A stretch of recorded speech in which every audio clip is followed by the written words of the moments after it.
Ravi de vous retrouver sur Kati24. Bonsoir et bienvenue à tous dans ces flashs d'informations. Le médiateur de la CEDEAO, Communauté économique des États de l'Afrique de l'Ouest, dans la crise malienne, Goodluck Ebele Jonathan, ancien président de la République du Nigeria, effectuera une visite de 72 heures dans la capitale malienne.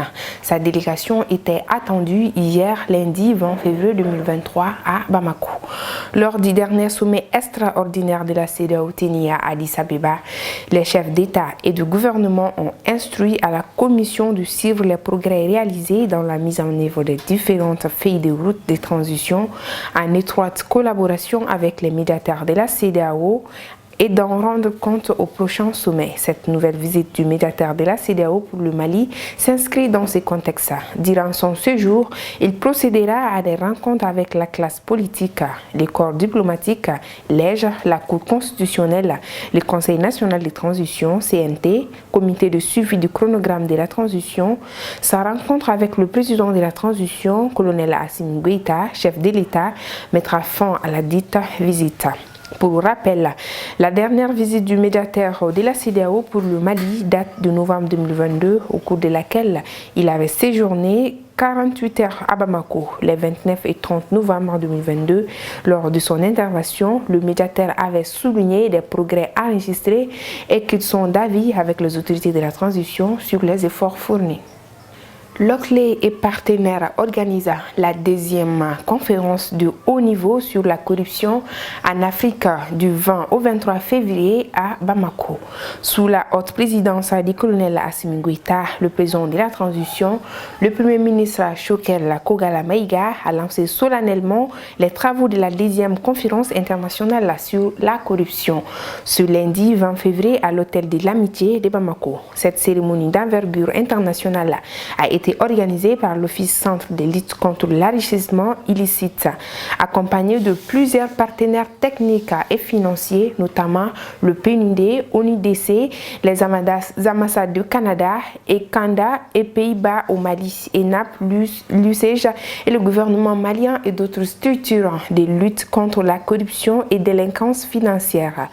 Le thème de cette deuxième édition est lutte contre la corruption, nouvelle dynamique et recouvrement d'avoir et suite à coopération internationale. Durant 3 jours, plus de 300 participants venus de plusieurs pays d'Afrique et du monde entier vont mener des débats et proposer des pistes de réflexion sur les dynamiques de lutte contre, voire l'éradication de la corruption dans nos sociétés. À noter que cette cérémonie solennelle de la deuxième conférence de haut niveau sur la lutte contre la corruption a enregistré la présence de plusieurs membres du gouvernement, des diplomates accrédités auprès de notre gouvernement, les autorités communales, les professeurs et grands chercheurs.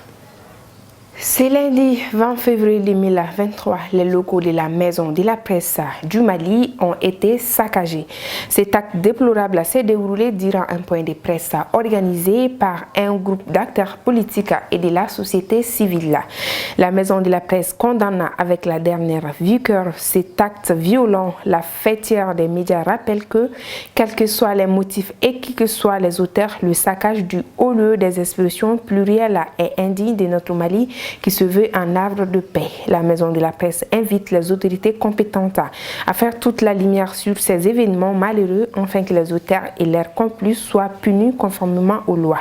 Par ailleurs, la Maison de la Presse a commis un huissier de justice pour constater les dégâts. Enfin, la Maison de la Presse va suivre avec une attention particulière l'évolution et les résultats des enquêtes. Elle se réserve le droit de porter plainte contre ceux-là qui ont perpétré ces vandalismes.